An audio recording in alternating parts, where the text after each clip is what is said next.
alemão, com uma saúde debilitada, filho de uma curandeira, Johannes Kepler nasceu em 1571 e viveu uma trajetória atípica, até se tornar um dos maiores astrônomos da história. A vida familiar de Kepler não foi nada fácil. Nascido no sul da Alemanha e com um pai ausente, Kepler precisou defender a mãe de uma acusação de bruxaria em 1612.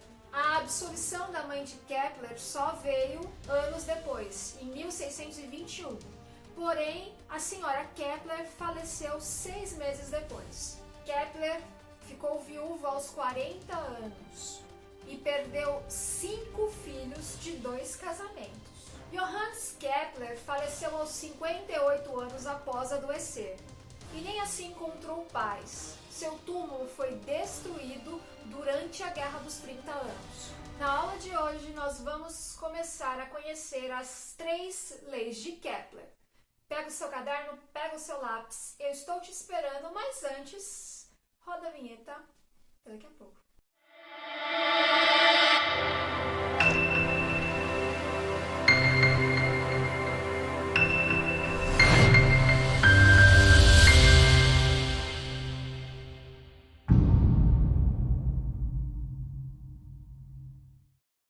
Defensor do heliocentrismo. O astrônomo encontrou inspiração nas ideias de Nicolau Copérnico e Galileu Galilei, tornando-se defensor do heliocentrismo.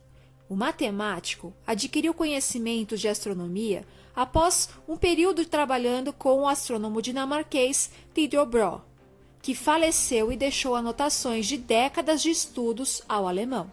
Leis de Kepler. As leis discorrem sobre os movimentos planetários, mas não encontram consenso no mundo acadêmico, que em parte rejeitavam o modelo heliocêntrico defendido por Kepler. Primeira lei de Kepler, a lei das órbitas.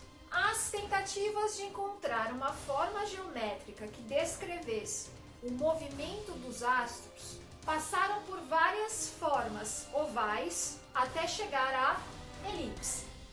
Não é uma elipse perfeita, mas meus alunos já me conhecem. É claro! Elipse é uma espécie de circunferência oval.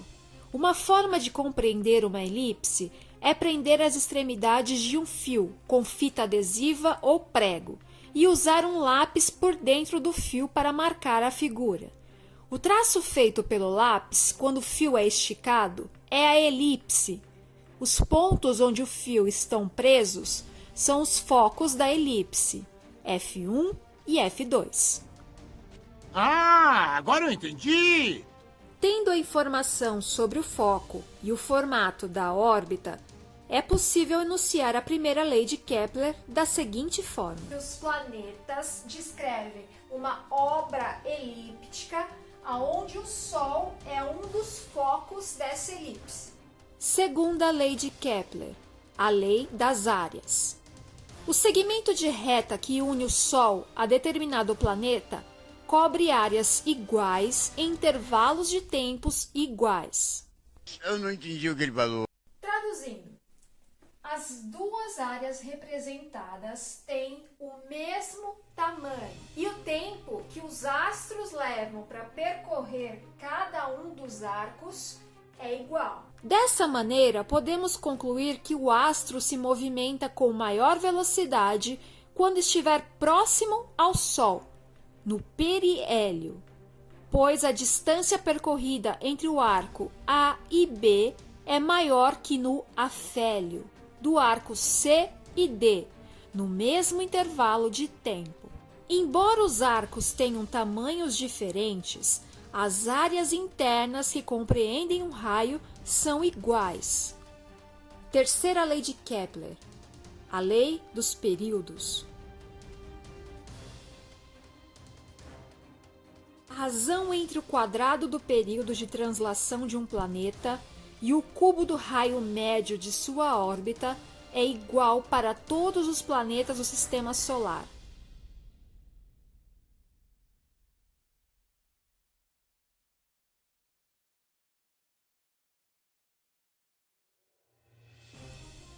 Kepler observou que existe uma relação entre a distância de um planeta em relação ao Sol e o tempo que ele demora para completar uma volta, que foi expressada matematicamente.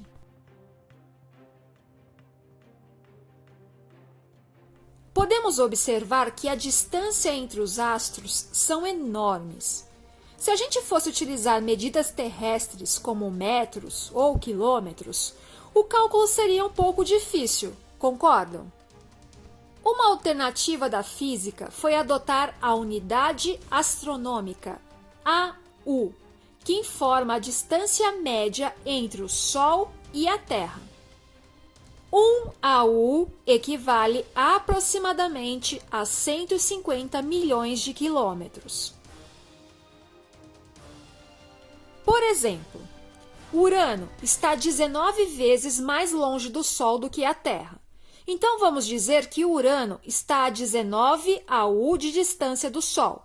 Bem mais prático do que dizer que Urano está a aproximadamente 2 bilhões 850 milhões de quilômetros do Sol. Isso.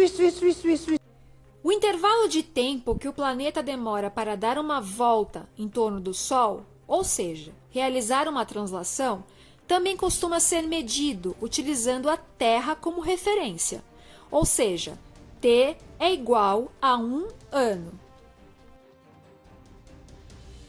Em outras palavras, a terceira lei de Kepler quer dizer que nós temos que mensurar qual é o período de translação daquele astro, então quanto tempo ou qual é, a duração da translação daquele astro, ou seja, do movimento em que ele gira em torno do Sol, dividido pelo raio médio da órbita. Então, por exemplo, nós vamos utilizar o Sol como um dos focos. Qual é a distância, o raio médio, entre o foco, o Sol, e o astro? Essa distância é o raio médio. Para a terceira lei de Kepler, nós vamos utilizar esta fórmula. T ao quadrado dividido por R ao cubo. T, translação ao quadrado, dividido pelo raio médio ao cubo. Beleza? Vamos utilizar Mercúrio como exemplo. Então, nós temos que calcular a translação em ano e o raio médio em unidade astronômica. Sempre levando em consideração que a gente vai comparar isso aos períodos terrestres, certo?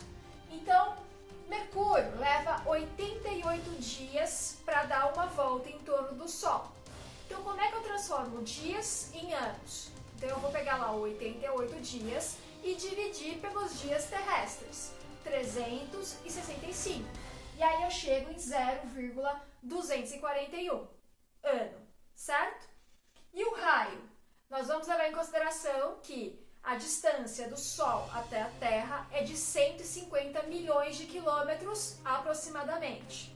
E de Mercúrio para o Sol é de 58 milhões de quilômetros. Então, eu faço uma continha de 58 milhões dividido por 150 milhões de quilômetros. E aí eu chego em 0,387 unidade astronômica, ok? Vamos utilizar então agora a fórmula da terceira lei de Kepler. Translação ao quadrado dividido pelo raio médio ao cubo. A translação 0,241 ao quadrado. O raio médio 0,387 ao cubo. Fazendo essa matemática vai dar 0,058 dividido por 0,058. Fazendo essa divisão, e aí vocês podem usar a calculadora para isso, nós vamos chegar em 1. Então, este resultado está de acordo com a terceira lei de Kepler. Se você gosta da nossa forma de explicar os conteúdos e quer ajudar a gente, deixa o like, se inscreve aqui no canal, faça parte da nossa família da hora.